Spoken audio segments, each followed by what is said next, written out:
Seguimos platicando sobre este tema, la reactivación económica en nuestro país, principalmente en el sector turístico. Y me da muchísimo gusto para ello dar la bienvenida a este espacio informativo al maestro Pablo Álvarez y Casa, economista. Platicábamos ahorita sobre las historias, escuchábamos las historias de los comerciantes, de los empresarios afectados. Me gustaría saludar al maestro Álvarez y Casa para que él nos platique el dato duro de esta situación económica por la que atraviesa nuestro país. Maestro, ¿cómo está? Muy buenos días. Buenos días. Bueno, pues primero la economía tiene dos motores, el sector externo y el mercado interno. En lo que se refiere al mercado externo, hay buenas noticias. El paquete económico que aprobó el Congreso, la Cámara de Representantes la semana pasada y que el presidente Biden ya firmó como ley, obviamente da una luz verde muy buena a las exportaciones, sobre todo manufactureras, y el envío de remesas, porque obviamente se van a reactivar las importaciones procedentes de México y las personas que viven en Estados Unidos que mandan dinero a sus familiares se va a incrementar. Entonces, por ahí hay una buena noticia. Lo que no está tan claro es la reactivación del mercado interno. Y aquí tiene que ver mucho con que, a diferencia de otros países, México ha dado muy pocos apoyos a las empresas, pequeñas y grandes y medianas, como también a las familias, de tal manera que el daño que se provocó por la pandemia, que se pensaba que iba a ser un desempleo temporal, ya se convirtió en un desempleo permanente por la quiebra de pequeñas empresas y esto evidentemente genera una situación de desempleo permanente en muchas familias. Entonces, aquí hay como una confusión porque como el año pasado fue tan malo, caímos 8.5 con cifras desestacionalizadas o 8.2 con cifras normales, una recuperación de este año de 3% o 4% se vería como que estamos mejorando, pero en realidad, como el parámetro de comparación es tan malo, pues obviamente tenemos una falsa impresión. Por eso de repente tenemos un doble discurso, ¿no? O sea, crecimiento no quiere decir que estemos recuperando los niveles que tenía la economía y los niveles de empleo que teníamos a finales del 2019.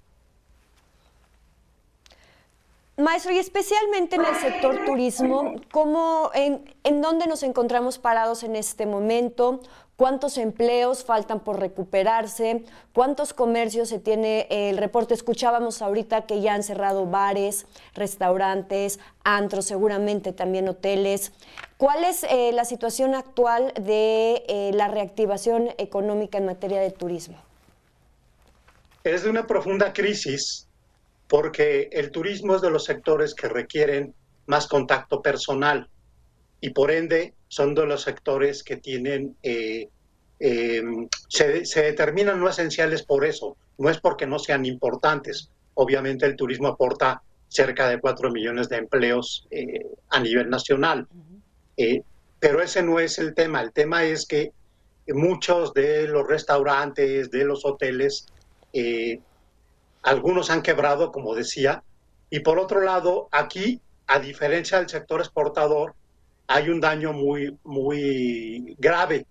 ¿Por qué? Porque como se decretó una segunda ola muy fuerte a partir de octubre y se acentuó en el mes de diciembre, tenemos prohibiciones para viajar a Canadá y desde Canadá hasta el 30 de abril y también muchos países han puesto restricciones muy fuertes para viajar.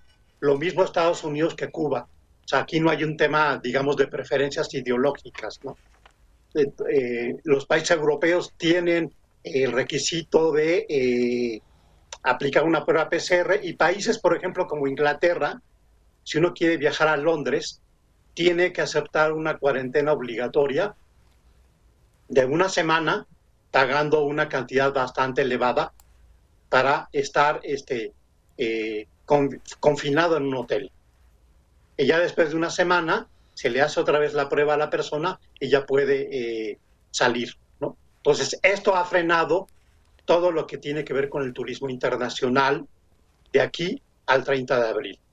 La recuperación del turismo se vería en realidad, en el caso del turismo internacional, a partir de mayo. ¿Por qué lo digo? Porque obviamente hay destinos como Mazatlán, Los Cabos, Cancún, Riviera Maya, que dependen fundamentalmente de este segmento, ¿no? En el caso del turismo nacional o doméstico, pues evidentemente muchas familias, por la pérdida de ingresos, ya no pueden viajar y también obviamente hay la restricción sanitaria para poder viajar. Aquí tenemos una decisión en disyuntiva. Hace un año, cuando fue el puente por aniversario de Juárez, se generó una ola de contagios muy fuerte. Y pareciera ser que la historia puede repetirse este año. Entonces, aquí tenemos una situación donde hay intereses en conflicto. Los empresarios y los trabajadores del sector que tienen la urgencia de reactivar ya la actividad turística, pero por otro lado tenemos todavía porcentajes muy bajos de vacunación que hace que todavía sea de alto riesgo este tipo de actividad, ¿no? Justamente para allá iba, maestro, esta situación que es compleja. Veíamos ya el ejemplo en el fin de semana largo que acabamos de pasar, donde pues la gente por un lado está desesperada por salir y por otro lado pues la gente, los comercios, los negocios están desesperados por tener un ingreso. Lo que vivimos quizá este fin de semana largo es el reflejo de lo que estaremos viviendo en la Semana Santa y Pascua, que nos podría llevar a un escenario de diciembre, finales de diciembre y principios de enero. ¿Cómo llegar a este punto de equilibrio entre cuidar la salud, porque como usted lo comentaba, pues todavía falta mucha población por vacunar, pero por otro hay quienes están desesperados esperando este periodo vacacional para tener un poco de ingreso en sus negocios? ¿Cómo encontrar este equilibrio, este punto de equilibrio entre el tema económico y el tema de salud? O sea, yo creo que las personas que viven del turismo, pues obviamente necesitan esa actividad. Yo creo que aquí el tema es también de conciencia personal. Claro. Lo que debería de hacer las personas, los turistas, es posponer estos viajes, porque finalmente por esta ansia de ya, esta desesperación de ya de dejar de estar encerrados, puede generar una situación de contagio. Esto es en un plano muy ideal.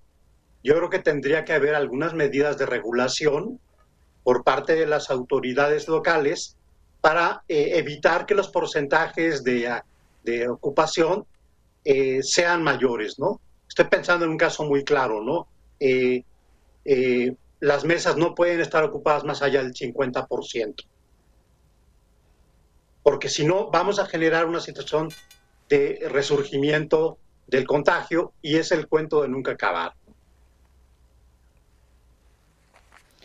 Oiga, maestro, digo, y sé que el hubiera no existe, pero si se hubieran dado apoyos principalmente al sector turismo, habríamos podido evitar que en estos momentos se encuentre los comercios ahogándose, los hoteles, los restaurantes, los antros, los bares, en esta situación que se encuentran, que han tenido que cerrar, han tenido que despedir tantas personas? Yo creo que sí se hubiera evitado por lo menos en cierta medida, porque no hubo apoyos fiscales, tampoco hubo apoyos por parte de condonaciones de adeudos con el Seguro Social. O sea, a diferencia de lo que ha pasado en otros países, desgraciadamente las comparaciones son odiosas pero necesarias. Y en ese sentido hay como un abandono del sector, déjeme decirlo así, ¿no? Pareciera ser que se le ve como un sector superfluo, ¿no? O frívolo, ¿no? Cuando en realidad la necesidad de esparcimiento y de vacaciones, pues es una necesidad que tenemos todas las personas, ¿no? Maestro, muchísimas gracias y por supuesto estaremos pendientes de lo que suceda durante la Semana Santa, la Semana de Pascua, el próximo periodo vacacional, con, por un lado, el tema de salud y, por otro lado, la reactivación económica. Muchísimas gracias, maestro Pablo Álvarez y Casa, economista. Nada más, el uso de la mascarilla. Dígame, maestro. Yo creo que hay que, los medios como ustedes, tienen que insistir en el uso de la mascarilla, porque estamos bajando la guardia y eso es muy peligroso, ¿no? Perdón por insistir en el tema. No, y coincido totalmente con usted, maestro, y aquí en Mega Noticias lo reiteramos todos los días, utilizar la mascarilla, porque como usted lo dice y como lo han dicho muchos expertos, es la única manera de frenar estos contagios y de frenar esta pandemia. Totalmente de acuerdo, maestro. Muchísimas gracias. Al contrario, hasta luego, Jimena. Un gusto.